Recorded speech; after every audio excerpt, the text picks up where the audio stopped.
নমো শ্রী ভগবতে প্রণবায়। আমরা যে মন্দিরে এখন অবস্থান করছি এটা শ্রী প্রণব মঠ, ভীমকাঠি, শ্রীরামকাঠি, নাজিরপুর, পিরিজপুর। এই প্রতিষ্ঠান এর প্রতিষ্ঠাতা যুগাচার্য শ্রীমৎ স্বামী প্রণবানন্দজি মহারাজ 1917 খ্রিস্টাব্দে বাংলা নিভৃত পল্লী মাদারীপুর জেলায় বাজিতপুর গ্রামে এই মঠের প্রাণ প্রতিষ্ঠা করা হয়েছিল। পরে স্বামী প্রণবানন্দজি মহারাজ জাতি, ধর্ম, বর্ণ নির্বিশেষে মানুষের সেবা এবং সনাতন ধর্মের উদার আদর্শের প্রচারকল্পে 1937 এবং 1938 সালে দুইবার কান্ডারি যুগে এই গ্রামে তিনি পদার্পণ করেছিলেন। তখন ডাক্তার শরৎ মিত্র,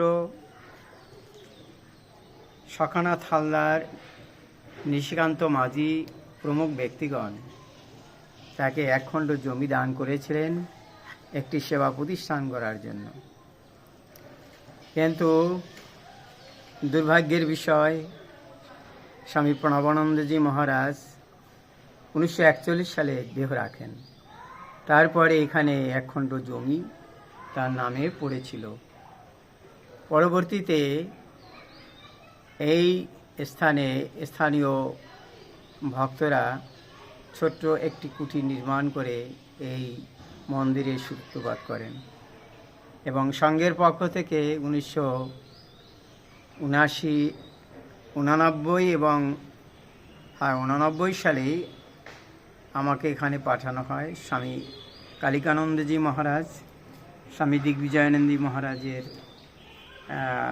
অনুমতি নিয়ে আমি এখানে অবস্থান করি। সেই অবধি আমি এখানে আছি এবং আস্তে আস্তে এখানে এই প্রণব মঠের যে সমাজসেবামূলক, জনসেবামূলক কর্মকাণ্ড এখানে আস্তে আস্তে গড়ে ওঠে।